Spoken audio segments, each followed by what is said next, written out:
যখন সাধারণ মৃত্যুবরণ করে ৭০টা তাজা উটের গায়ের চামড়া জবাই না করিয়া উল্টো দিকে টান দিয়া লবণ আর মরিচ লাগায় দিলে যতটুক যন্ত্রণা হয় এর চাইতে ৭০ গুণ যন্ত্রণা একটা সাধারণ মৃত্যু। গত পরশুদিনকে ভূমিকম্প হয়েছে রে, বাংলার জমিনে ১৩ জন মানুষের বিদায় হয়ে গেছে। ওরে ক্ষত বিক্ষত লাশ খানা হাসপাতালে নেওয়া হয়েছে। এরে মুসলমান, ঢাকার শহরে কয়েকটা বিল্ডিং জাতালি সব বলে, ও দুনিয়ার মানুষ শোনো, ওই সাধারণ মৃত্যু যদি এত কঠিন হয়, আমরা যারা মরণের সময় পায়খানা করে দিই রে,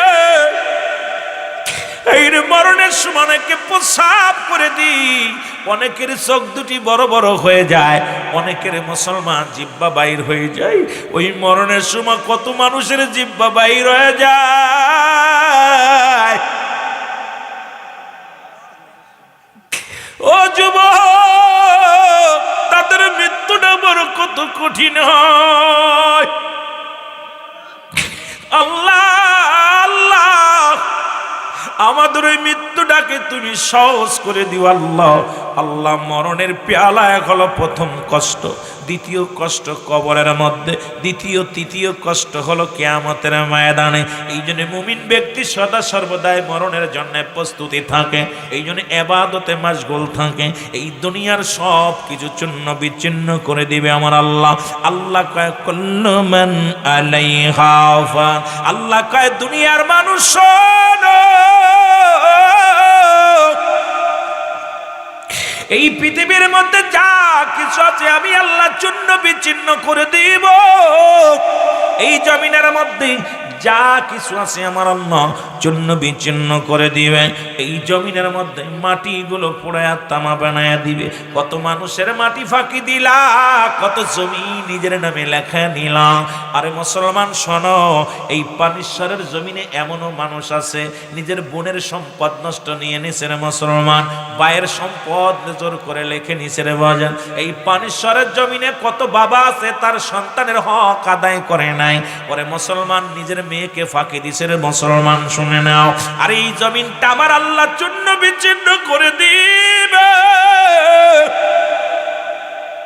এই মাটিগুলো পুরায়া তামা বানায়া দিবে। এই জমিনের মধ্যে যত পানি আছে সমস্ত পানিগুলো আমার আল্লাহ পুরায়া ছাই বানায়া দিবে। যেদিন কিচ্ছু বলতে কিচ্ছু থাকবে না, সেদিন থাকবে শুধু আমার আল্লাহ। জোরে জোরে চিল্লায় বলা যাবে না মারহাবা, আর একটু জোরে জোরে চিল্লায় বলা যাবে না আল্লাহু আকবার। আর যেদিন আমার আল্লাহ বলে, ও দুনিয়ার মানুষ শোনো, যেদিন আমি থাকবো আমার যুবক বন্ধুরা দিলের কান্দে লেগে শোনো গো, রহমতের নবী মায়ের নবী রাহমাতুল লিল আলামিন মক্কি জীবনে দীর্ঘ 13টা বছর নবুয়তের পরে কতই না কষ্ট করলেন নবীজি। শুধু দাওয়াত হলো সত্য ইসলামের দাওয়াত, রাহমাতুল লিল আলামিন সত্য কালেমার দাওয়াত দিতে যাইয়া কত রক্ত ছড়াইলেন জমিনের মধ্যে। ও মুসলমান, রব্বি কারিমের হুকুমে মক্কার মাসেরে মদিনার দিকে রওনা হয়ে গেলেন।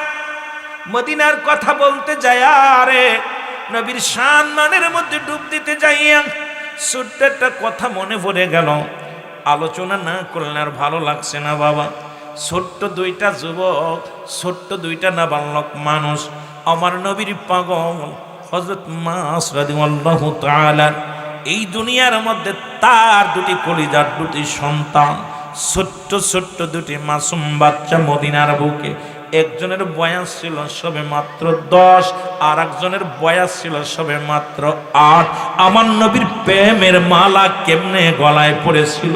আজকে দেখি ওই ছোট মাসুম বাচ্চাগুলো দেখে আমার মনে পড়ে গেল রে, আমার নবীর প্রেমের মালা বালকেরাও গলায় পড়েছিল। জোরে জোরে বলেন মারহাবা। রহমতের নবী মক্কা থেকে মদিনায় যখন গেছে রে, দুটি ভাই, ছোট্ট ছোট্ট দুটি ভাই, একজনের বয়স 8 আর একজনের বয়স 10। কয় বছর? জোরে বলেন কয় বছর? 8 আর 10। দুটি ভাই যায় নবীরে যা সালাম দা, আসসালামু আলাইকুম হুজুর। হুজুর গো আপনার বাড়ি কই? সুবহানাল্লাহ। ছোট্ট বালক দুটি যাইয়া ডাকতে বলে, আসসালামু আলাইকুম হুজুর গো আপনার বাড়ি কোথায়? নবী কে আমার বাড়ি মক্কায়। কোথায়? হুজুরে বলা যাবে না কোথায়। হুজুর আপনার আব্বার নাম কি? আমার আব্বার নাম আব্দুল্লাহ। হুজুর গো আপনার দাদার নাম কি? আমার দাদার নাম আব্দুল মুতালিব। হুজুর আপনার নানা নানি বাইসে আসেনি, বাবা মা বাঁচে আসেনি। নবীরে জিগায়, ছোট বালক দুইটা জিগায়, কত মজার আলোচনা শুনে নেন। বালকদের দেখা আমার মনে পড়ে গেল, একটু আলোচনার মধ্যে ডুব দিই, তারপরে আমি আপনার আবার ওদিকে চলে যাব। ও যুবক ডাকতে বলে, নবীজি ডাকতে বলে, আমার নানার নাম আব্দুল ওহাব জহুরি, নানির নাম বাররা, দাদার নাম আব্দুল মুতালিব। নানির নাম মুসলমান, দাদার দাদির নাম হলো ফাতিমা।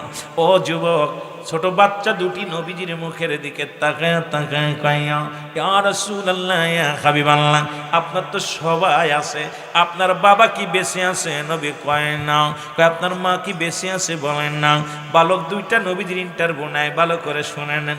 আমার নবী ডাক দি কয়, বালক রে তোমাদের কে কে আছে গো? কয় আমার আব্বা পরকালে চলে গেছে, আমার আব্বা দুনিয়ার মধ্যে নেই। আমার ছোট্ট দুটি ভাই কান্দে আর বলে, নবী গো আমার আব্বা জান দুনিয়া থেকে বিদায় হয়ে গেছে। আমার মা দুঃখিনী রে, আমাদের দুটি ভাইকে বলেছে মদিনার বুকে রহমতের নবী রে, মায়ার নবী আগমন করেছে। যারে বেটা যা সেই নবীর সঙ্গে সাক্ষাৎ করে আয়, নবীর চেহারা মুবারক দেখে আয়, মায়ের হুকুম লয়ে আইছি নবী গো। এই পৃথিবীর মধ্যে আমাদের বাবা নাই, আপনারও নাকি বাবা নাই? আমার নবী কান্দার কয়, বালকেরা রে আমার শুধু বাবাও নয়, মাও দুনিয়ায় নাই। রহমতের নবী ডাকতে বলে, বালকেরা রে, ও বালকেরা, আমি নবী মক্কা থেকে মদিনার বুকে আইলাম। বালক দুটি বলে, হুজুর আপনার চোখে কেন পানি? কয়, বালকেরা রে জন্মভূমি আমার মক্কার জন্য বড় মায়া লাগে রে। হুজুর কেন আসছেন? তাহলে মক্কা থেকে কেন আসছেন? নবী কয়, মক্কার মানুষেরা আমারে কষ্ট দিছে, জ্বালাতন দিছে। নবী ডাকতে কয়, বালকেরা রে, ওই মক্কার মানুষের দিলে মায়া নাই রে, মক্কার মানুষেরা আমারে সবচেয়ে বেশি কষ্ট দিছে। বালক দুটি বলে, হুজুর আপনার অপরাধ কি গো? আমার নবী কয়, বালকেরা রে আমার অপরাধ হলো সত্য ইসলামের দাওয়াত দিয়ে লা ইলাহা।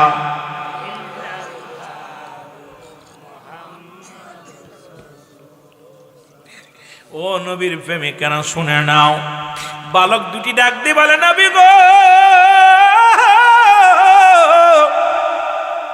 আপনার নূরের চেহারা দেখে তাকাইলে কে এমন শক্তি আছে রে আপনারে কষ্ট দেয়? আপনার মুখের দিকে তাকাইলে দুনিয়ার ক্ষুধা নিবারণ হয়ে যায়। আপনার মুখের দিকে তাকাইলে আর মন চাই না অন্য দিকে তাকাইতে। আপনার মুখের দিকে তাকাইলে দুনিয়ার সব যন্ত্রণা দূর হয়ে যায়। এমন মানুষের কে কষ্ট দিছে? আগে বলে, নবী গো মক্কার ভূমিতে সব চাইতে বেশি কষ্ট আপনারে কে দিছে?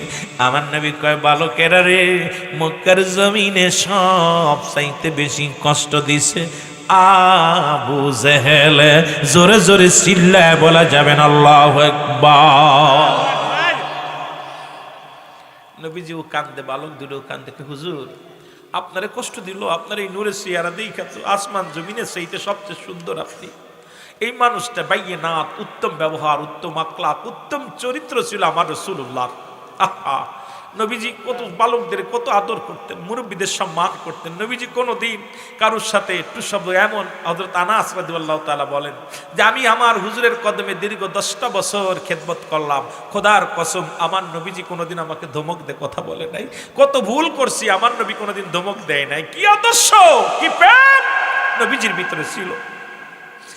বালকেরা ডাক দিয়ে বলে, নবী, মায়ার নবী গো এই চাঁদের চেয়ে সুন্দর আমার নবী রে, এরে নবী গো, আবু জেহেল আপনারে কষ্ট দিছে রে।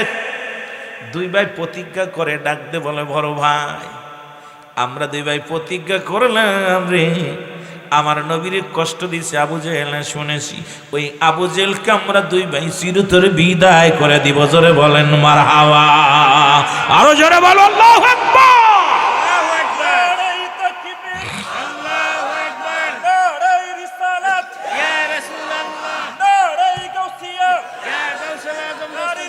ওরে নবীর প্রেমে জীবন গড়, নবীর প্রেমে জীবন গড়, নসিব কর মদিনা।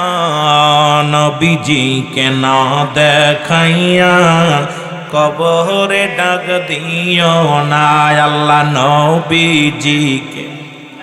এরে নবীর প্রেমে চোখের পানি ফেলো জাহান্নামের ভয়ে, যার চোখ দিয়া মাছের চোখের মধ্যে একটু পানি গড়ায় পড়বে রব্বি কারীম তার জাহান্নামের আগুন হারাম করে দিবে। যারা বলো মারহাবা। এরে নবীর প্রেমে জীবন গড় তোমরা, নবীর প্রেমে জীবন নসিব কর মদিনা। নবীজিকে না দেখাইয়া কবরে ডাক দিও না, বল নবীজিকে না দেখাইয়া। এই পানিশ্বরের মাহফিল থেকে আল্লাহ নিরাশা মায় কইরো না, পানিশ্বরের মাহফিল থেকে আল্লাহ নিরাশা মায় কইরো না। একবার যদি পাইতাম নবীর দেখতাম নয়ন ভরিয়া, গো একবার যদি পাইতাম নবীর দেখতাম নয়ন ভরিয়া। বল নবীর প্রেমে জীবন গড়, নবীর প্রেমে নসিব কর মদিনা। বল নবীর প্রেমে জীবন গড়, নসিব কর। নবীজিকে না দেখাইয়া কবরে ডাক দিও না, বল নবীজিকে না। আমরা হলাম সুন্নি বাঙালি, কান্দি নবীর প্রেমে। একবার যদি পাই নবী গো স্বপনের মাঝে, তোমায় স্বপনেরই মাঝে রবে না মোর দুঃখ জ্বালা, সাদ হবে জীবন খানা। রবে না মোর দুঃখ জ্বালা, সাদ হবে জীবন খানা। নবীজিকে না দেখাইয়া কবো, হায় হায় বলো নবীজিকে না দে। এ দুনিয়ার মুসলমান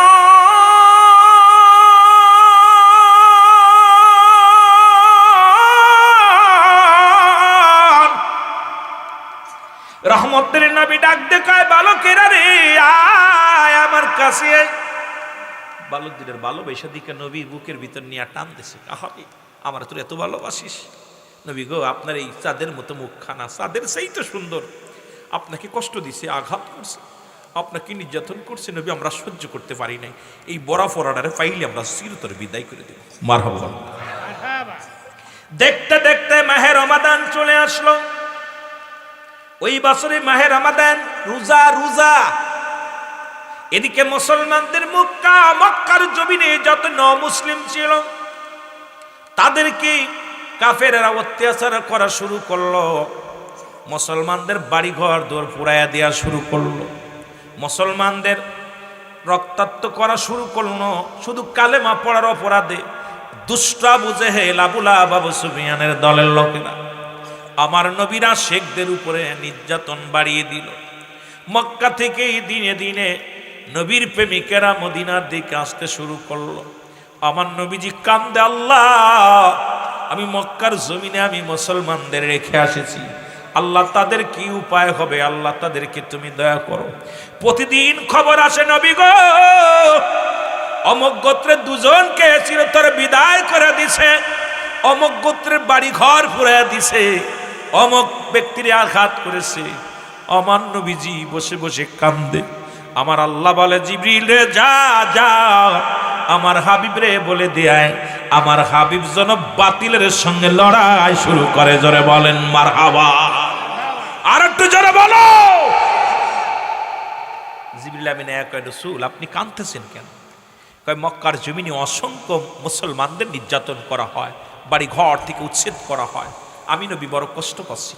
জিবরিল রে আমি বড় কষ্ট পাচ্ছি, আমার রব্বে কারিমকে বলো তাদের সাহায্য করার জন্য। আমার নবীজি বলা পর জিবরিল হুজুর রব্বে কারিম আপনাকে হুকুম দিছে আবু জেহেলের বিরুদ্ধে যুদ্ধ ঘোষণার জন্য। মারহাবা বলেন। কি ঘোষণা? যুদ্ধ ঘোষণা করার জন্য। রাসূলুল্লাহ বলে জিবরিল রে আমি কার বিরুদ্ধে যুদ্ধ করব? কারণ আমার মুসলমানদের সংখ্যা মাত্র সীমিত, এদেরকে নিয়ে আমি যুদ্ধের ময়দানে নামবো কেমন করে? নবীর কাছে তখন মাত্র 8টা তরবারি। কয়টা? জোরে বলেন কয়টা? প্রথম বদরের যুদ্ধের তরবারির সংখ্যা শোনো, অস্ত্রের সংখ্যা হলো মাত্র 8টা, আর ঘোড়ার সংখ্যা হলো মাত্র 2টি। আরে মুসলমান মাত্র সৈন্য হলো 313 জন। জোরে বলেন মারহাবা। কয়জন? বেশি তাড়াতাড়ি কথা বলবেন, যত আলোচনা শেষ করতে আর একদিক যেতে পারি। বালকদের দিকে তাকায়া নবীরেশকের কথা বলতে যায়, বাচ্চা দুটো দেখে এগুলো দেখে মনে পড়ে যায় খালি ওয়াজ। আমি তো রুহুল আমিন সিদ্দিকী বাস্তববাদী বক্তা, বেশিরভাগ চেহারা দেখে ওয়াজ করি, কারণ এগুলোর ভিতরে যখন ঢুকে যায় আপনাদের ভিতরে কলবের সঙ্গে কলব লাগাই দিই, যখন অন্তরের সঙ্গে আল্লাহ পাকের কাছে আল্লাহ দিয়ে দেয়, এটার পরে আলোচনা করি বেশিরভাগ। আমার বন্ধুগণ আমার গভীর মনোযোগ। আমার রাসূলুল্লাহ ও মুসলমান শোনো, যুদ্ধের ডাক দিল, সেই যুদ্ধের নাম হলো বদরের যুদ্ধ। মুসলিম মিল্লাতের প্রথম যুদ্ধ হলো বদরের যুদ্ধ। নবীজি বললেন আমার মুসলিম মিল্লাতের সবাইকে নবী ডাক দেব দে, কাফেরদের বিরুদ্ধে যুদ্ধ ঘোষণা করে দিলাম। এদিক কাফেরেরা দল বেঁধে আসতে শুরু করলো, মদিনার বুকে এসে নবীকে উচ্ছেদ করবে। ঘোষণা দিয়ে দিল আবু জেহেল যতক্ষণ পর্যন্ত মুহাম্মাদের রক্ত দিয়ে গোসল না করতে পারবো, যতক্ষণ পর্যন্ত মুহাম্মাদকে চির বিদায় না করতে পারবো আমি ক্ষান্ত হব না, কারণ মুহাম্মাদের চিরস্থায়ী বিদায় করে দেয়া হবে। রাসূলুল্লাহকে আল্লাহ পাক হুকুম দিলেন, আমার নবীজি ঘোষণা করে দিলেন তোমরা শোনো, দেরি করো না, যুদ্ধের জন্য প্রস্তুতি হও, কারণ তোমরা যার যা আছে সেখান থেকে তৈরি হও, বাতিলের বিরুদ্ধে যুদ্ধ হবে। ওদিকে মুসলমান আবু জেহেলের যুদ্ধের সংখ্যা, সৈন্যের সংখ্যা 1000 সৈন্য, 1000 তরবারি, 1000 ঘোড়া। নাউজুবিল্লাহ বলো। ধর্মীয় কাফেরদের শক্তি দেখায় সুবহানাল্লাহ। এর তুই 1000 খানা আছে নাকি? 313 জন একদম সুতিয়ে ফেলবে একবারে। আমার বন্ধুগণ আমার গভীর মনোযোগ। রাসূলুল্লাহ ঘোষণা করে দেন, দুটি ভাই খবর শুনে দৌড়ে গেছে মার কাছে। ওই যে ছোট 8 বছর আর 10 বছরের দুটি বালক এক দড়ি বাড়ি গেছে, যা দেখে মা, জনম দুঃখিনী মা বিনা বিনা কান্দে, মা চিৎকার মেরে মেরে কান্দে। দুটি ভাই ডাক দে কয় মা গো তুমি কেন কান্দো গো মা? মা তোমার চোখে কেন পানি, তুমি এত জোরে কাঁদছো কেন? ওরে মা দক্ষিণে ডাক দে বলে বাবা আয় আমার বুকে আয় রে।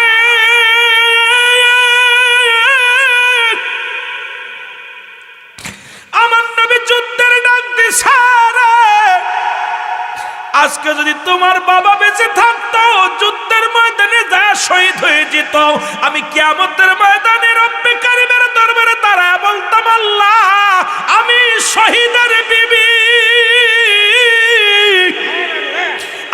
আমি শহীদের বিবি।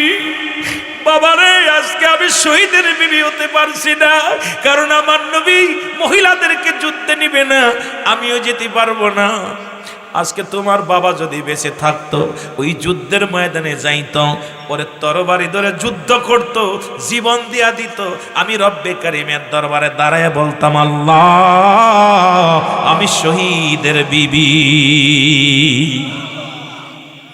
ঢেউটা কেমন দেখছেননি? আহা, নবীর প্রেম কারা বলে? মারা যারা ভিতরে আছো, যারা শোনো রাসূলুল্লাহর প্রেম। দুটি বালক বলে, মা চোখের পানি মুছে ফেলো। কয়, বাবারে তোরা তো ছোট, যদি বড় হতি তোদের পাঠাইতাম যুদ্ধের ময়দানে। ছোট ভাই ডাক দে বলে, মা আমরা যাব যুদ্ধের ময়দানে গো মা, আমরা শহীদ হয়ে যাব, তুমি বুক ফোলায় বলবা আমি শহীদের মা। বালক দুটি 8 বছরের বালক, 9-10 বছরের বালক ডাক দে বলে, জনম দুঃখিনী মা,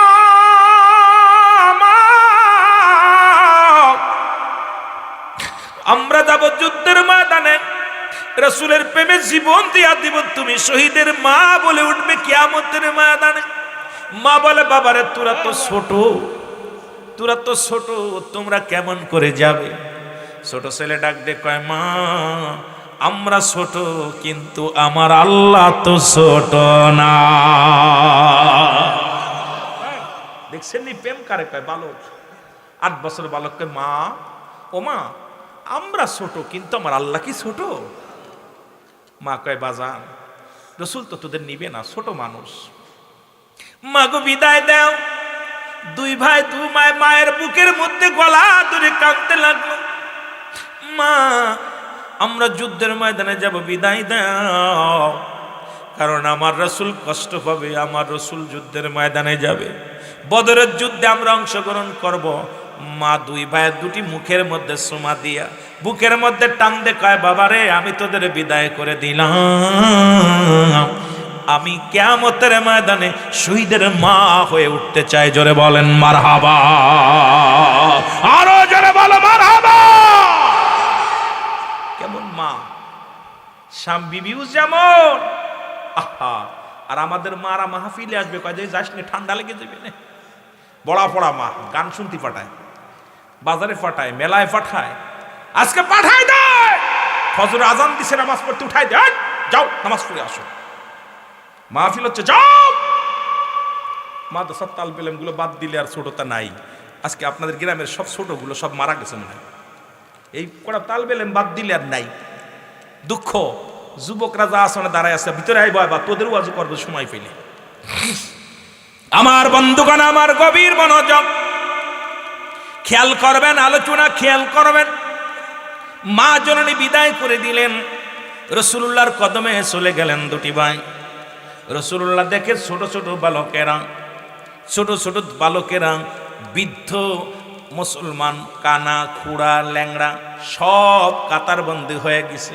নবীজি যুদ্ধের ডাক দিছেন, মানুষগুলো সব কাতারবন্দি হয়ে গেছে। নবী চিন্তা করে, হারে যুদ্ধের ময়দানে তো বালকদের নেওয়া যাবে না, কানাডারে নেওয়া যাবে না, খুড়াডারে নেওয়া যাবে না, প্রতিবন্ধীরে নেওয়া যাবে না, কারণ ঢালুয়া ভাবে সবাইকে নেওয়া যাবে না। নবীজি বললেন, সাহাবীরারে তোমরা কাতা সোজা করো, আমি নবী আজকে সৈন্য বাছাই করব, সেনাপতি বাছাই করব।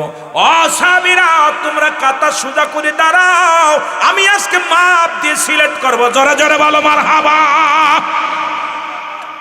2 ভাই গলাগুলি ধরে কয়, ভাই কাম সারছে। আহারে, আশা করে মার কাছ থেকে ছুটি নিয়ে এলাম, কিন্তু নবীজি এখন মাপ দিয়ে নেবে, মাপ দিয়ে নিলে তো আমরা বাদ একবারে, কি করা যায়? 2 ভাই যুক্তি করে। ভাই বড় ভাই কয় ছোট ভাই, আরে আমি নিব না, আমার তো আশা পুরা হবে না, আমরা যাবই। ছোট ভাই কয়, ভাই যাই বলো, যুদ্ধে যে কোনো উপায় যাবো। জোরে বলেন না মারহাবা। দেখছেন নি, বড় ভাই কয় আমরা মাফি হব না। ছোট ভাই যুক্তি দেয়, ভাই ওই যে কাতা সোজা হয়ে দাঁড়াইছে না, ওখানে ওই দেখো ওই জায়গা, ওই জায়গাতে তুমি দাঁড়াও, তুমি এক জায়গায় দাঁড়াবা, আমি এক জায়গায় দাঁড়াবো, 2 ভাই এক জায়গায় দাঁড়ালে 2টাই বাদ পড়ে যাবো। তুমি ওই সামনে দাঁড়াইবা, আমি পিছিয়ে দাঁড়াইবা। সামনে বড় ভাই 10 বছর বয়স, যেটা ওইটা উঁচু একটা পাথরের উপরে যে দাঁড়ায় আছে। নবীজি মাপতে মাপতে মাপতে মাপতে সবাইকে সিলেক্ট করতে যায়, দেখে বালক কয়, বাবা তুমি এখানে দাঁড়াইছো কেন? তুমি এর পর দাঁড়াইছো? হুজুর মাফে হওয়ার জন্য। সুবহানাল্লাহ, মাফে হওয়ার জন্য। তোমার বয়স কত? কয় হুজুর 10। কত? জোরে বলেন কত? 10। বাবা তুমি মাফে না, তুমি ছোট, তোমার মা বাবার খেদমত করো। হুজুর আমার মার থেকে বিদায় নিয়ে আসি, মাই তো আসতে কইছে। সুবহানাল্লাহ বলেন না। কয় তুমি মার খেদমত করো। কয় হুজুর মা বিদায় দিছে, আপনি এখন নিবেন নি, তাই কোন হুজুর? কয় বাবা তুমি তো মাফে ছোট। কয় হুজুর মাফে বড় হওয়ার জন্য দেখছেন না আমি বলছি মাপ দেন, মাপ দেন। নবী দেখে যে মাপ তো ঠিক আছে, কিন্তু পাততলে তো কত ওই যে নিরে পাততলে কি পাথর, পাততলে কি পাথর, বড় একটা পাথর দিয়ে এরকম বোতলে ভরে এরকম দাঁড়াইছে, বড় হয়ে গেছে। নবীজি মাপ দিয়ে দেয়, মাপ তো ঠিক। কয় বাবা পাততলে তো পাথর দিয়া উঁচু আজ, হুজুর মাফে ঠিক হওয়ার জন্য দাঁড়াইছে, হুজুর যুদ্ধে আমার যেতেই হবে। নবী কয় যা, তোর আবেগ দেখে কয় যা, তোর সিলেট। সুবহানাল্লাহ বলেন না। পিছন থেকে ছোট ভাই দেখে বড় ভাই মাফে হয়েছে। এইবার ছোট ভাই চিন্তা করে আমার তো বাদ দিব নিশ্চিত, কত ছোট তা বাদ দিছে। আস্তে আস্তে নবীজি যায় ছোট ভাই, কে বাবা তুমি দাঁড়াইছো কে? হুজুর যুদ্ধে যাবো। যুদ্ধে যাবা? তুমি ছোট মানুষ, বয়স কত? 8 বছর। কয় বছর? জোরে বলেন কয় বছর? 8 বছর। নবী কয় তুমি ছোট্ট মানুষ, তুমি 8 বছর বয়স, তুমি যাবা? বাবা বাড়ি যাও। মার থেকে ছুটি নিয়ে আইছি, মাই তো আমাদের দিছে, মার কাছে অনুমতি নিয়ে আইছি। বাবা কয় বাবা তো আগেই গেছে, গা মারা গেছে। বাবা তুমি ছোট মানুষ, এবার না পরের যুদ্ধে যাবা। কয় নবী গো আমি যুদ্ধে যাওয়ার জন্য আসছি। কয় বাবা তোমার হবে না। কয় হুজুর ওই যে ওইটা নিছেন না, ওইটা আমার বড় ভাই। আরো জোরে আরো জোরে। নবী কই যে ওইটা নিছেন না? নবী কয় হ, ওদের বয়স তো 10। কয় হুজুর ওর বয়স 10 নিছেন, আমার মাত্র 2 বছর কম, আমি 8 বছর। সুবহানাল্লাহ কইতে নিরে বাড়ি যে কবেন না এমন কবেন, জোরে কান। বয়স কত? 8 বছর। নবীজি কয় বাবা তুমি আবেগ দিনে যাও। কয় নবী গো আমার একটা সুযোগ দেন না, ওর বয়স 10 আমার বয়স 8, ওরে যুদ্ধে নিতেছেন, কয় একটু গায়ে পাই বড় হয়েছে এই জন্য নিছি, তোমার নেওয়া যাবে না। কয় হুজুর উনার লগে আমি এখন কুস্তি ধরবো, আমার একটা সুযোগ দেন, বড় ভাইয়ের লগে কুস্তি ধরবো, যদি আমি বড় ভাইয়ের লগে কুস্তি ধরা পারি তাহলে কি নিবেন? নবীজি চিন্তা, ওর মুখের দিক তাকায় দেখে নবী রেশকে দেওয়া না পাগল। হুজুর আমি যদি আমার বড় ভাইয়ের পরাজয় করি আপনি নিবেন? কয় হ নিব, কুস্তি ধরাইছে। কয় হুজুর তাহলে একটা সুযোগ দেন, কুস্তি ধরি। নবীজি বললো কুস্তি ধরো। দৌড়ছে বড় ভাইয়ের সামনে যায়, চোখি চোখ রেখে কয় বাইরে তুই আমার 2 বছরের বড়, গায়ে বল বেশি, তুই যদি আমার ধরিস আমি পারবো না। কত জিনিস ছোট ভাই হার মানতেছে, ভাই তুই আমার 2 বছরের বড়, গায়ে পাইও একটু বল বেশি, ভাই তোরে কই অনুরোধ করি তুই আসতে ধরবি, আমি তোরে পরাজয় করে দিব, আমি যুদ্ধে যাবো, আর আমার যদি না নিয়ে যাও আমি খোদার কসম আত্মহত্যা করবো, কারণ আমি আমার নবীরে ভালোবাসি, আমার ফিরে যাইও না। বড় ভাই কয় তুই পরের বার যাস? কয় না আমি পরের বার যাইতাম না, এইবারই যাবো, তুমি আমার একটা সুযোগ দাও, তোমার হাতে এখন আমার যুদ্ধে যাওয়ার সবকিছু নির্ভর করতেছে। ছোট ভাইয়ের দেখা বড় ভাই তাকায় রয়েছে ছোট ভাইয়ের মুখের দিকে, কয় বাইরে তুমি একালে আসতে ধরবা, আমার একালে ধরবা, আমি তোমার ফেলে দিব। রাসূলুল্লাহ দূর থেকে দেখে 2 বার কথা বলি হচ্ছে। নবীজি আমার 2 বার মুখের দিকে তাকায় আছে, নবীর ভালোবাসা দেখে চোখের পানি ছেড়ে নবী কাঁদতেছে। বড় ভাই ছোট ভাইয়ের ধরছে এসে কোন রকম ধরার সঙ্গে ছোট ভাই ধাক্কা মেরে ফেলে দিয়ে বুকের উপরে বসে বলে, ইয়া রাসূলুল্লাহ ইয়া হাবিবাল্লাহ, দেখেন 10 বছরের আপনার যুবককে আমি এই দুনিয়ার মধ্যে পরাজয় করেছি, এবার কি যুদ্ধে নিবে? বড় ভাইয়ের বুকের পর বসে বলতেছি, ইয়া রাসূলুল্লাহ আমাকে নিবেন না এবার? দেখছেন আমার গায়ে কত শক্তি। আমার নবী চোখের পানিগুলো ছেড়ে দিয়ে 8 বছরের শিশুর বুকের মধ্যে টান দিয়া কয়, ভালো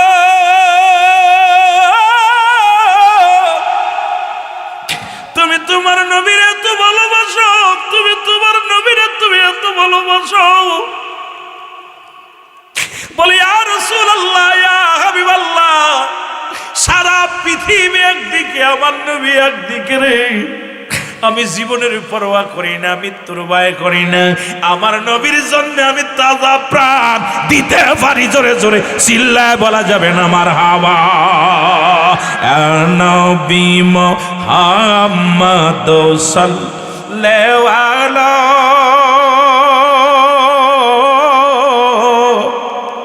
আপনার দুরুদে আসে ক্ষয়তালা, বলো আপনার দুরুদে। আমরা নবীর দুরুদ পড়ি বেদাতি কয়, এই জন্য আমি তার নবীর পাইতেছি না, যুদ্ধে করতে যেতে পারতেছি না। নবীর দুরুদের একটু মহব্বতে দুরুদ শরীফ পড়ি। নবী মুহাম্মদ অগয় আপনার দুরুদে আসে ক্ষয়তালা, বলেন আপনার দুরুদে, আপনার দুরুদ পড়ে আমার আল্লাহ তাআলা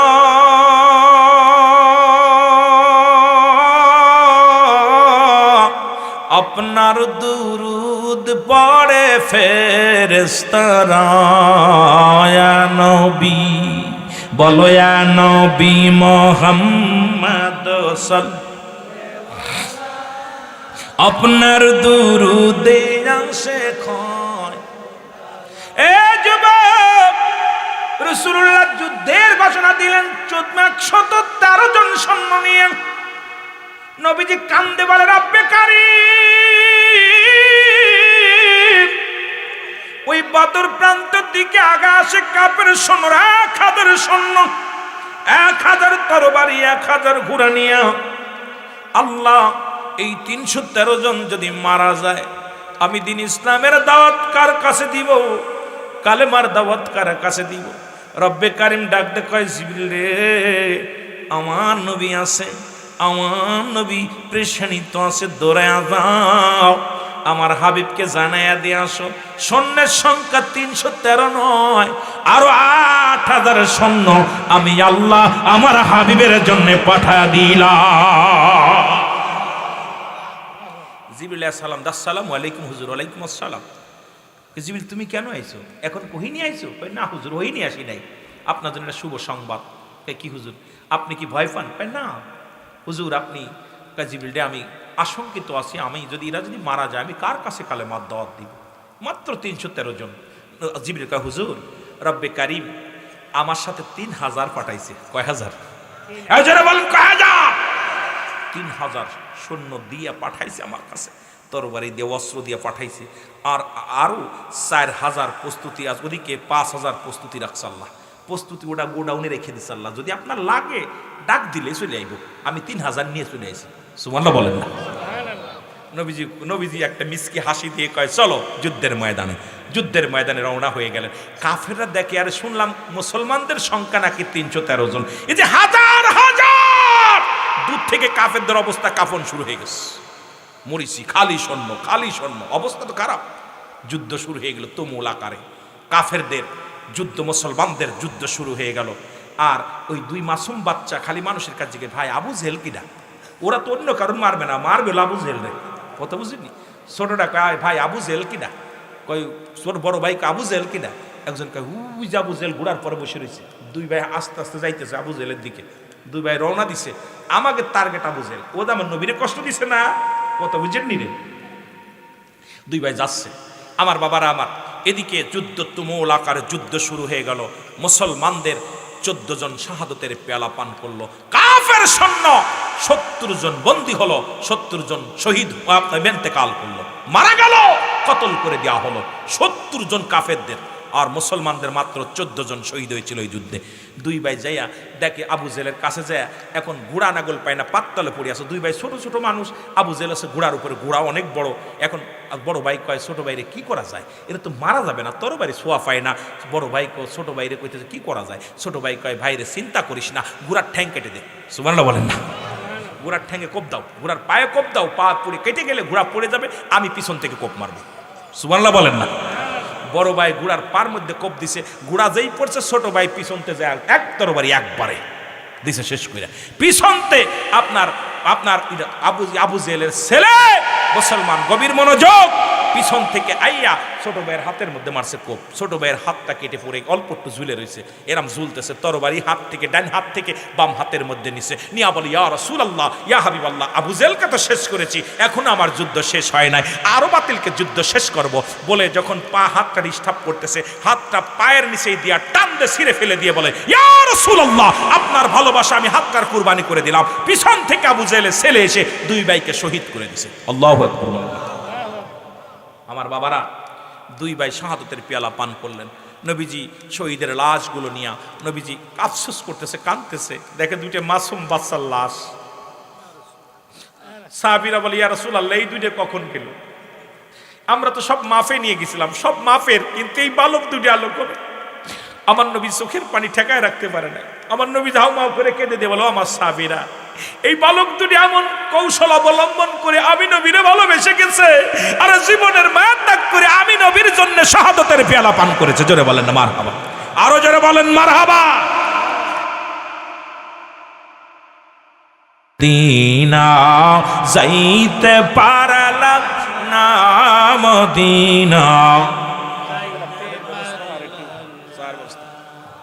মদিনা যাইতে পারলাম না মদিনা দেখতে পারলাম না বলো মদিনা হ্যাঁ গজল মুখস্থ কর সব মুখস্থ করবি না যাইতে আমি অসহায় তাই এত দূরে অসহায় তাই শুধুই সালাম জানাই বলো শুধুই সালাম জানাই মদিনা যাইতে পারলাম না মদিনা আরো জোরে বলেন মদিনা যাইতে পারলাম না মদিনা মদিনার নাম কত মধু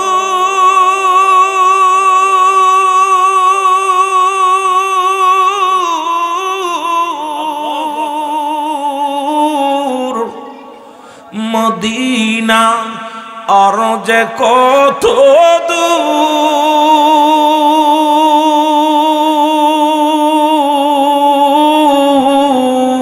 দূর ওই মদিনার পথের ধুলি ওই মদিনা মাখতে পারলাম না মদিনা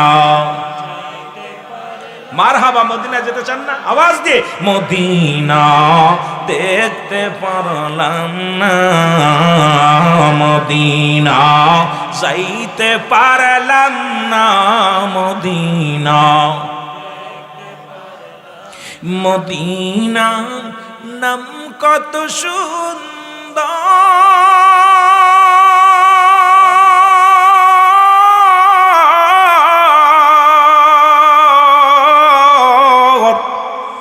মদিনা কেরে সে অন্তর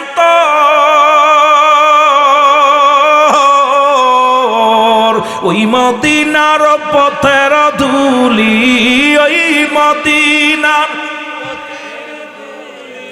মাখতে পারলাম না মদিনা এ মদিনার পাগলেরা বলেন মদিনা যাইতে পারলাম না মদিনা আমি অসহায় তাই এত দূরে আমি অসহায় তাই শুধুই সালাম জানাই বলো দূর থেকে সালাম জানাই মদিনা লাম না মদিনা দেখতে পারলাম না মদিনা মদিনা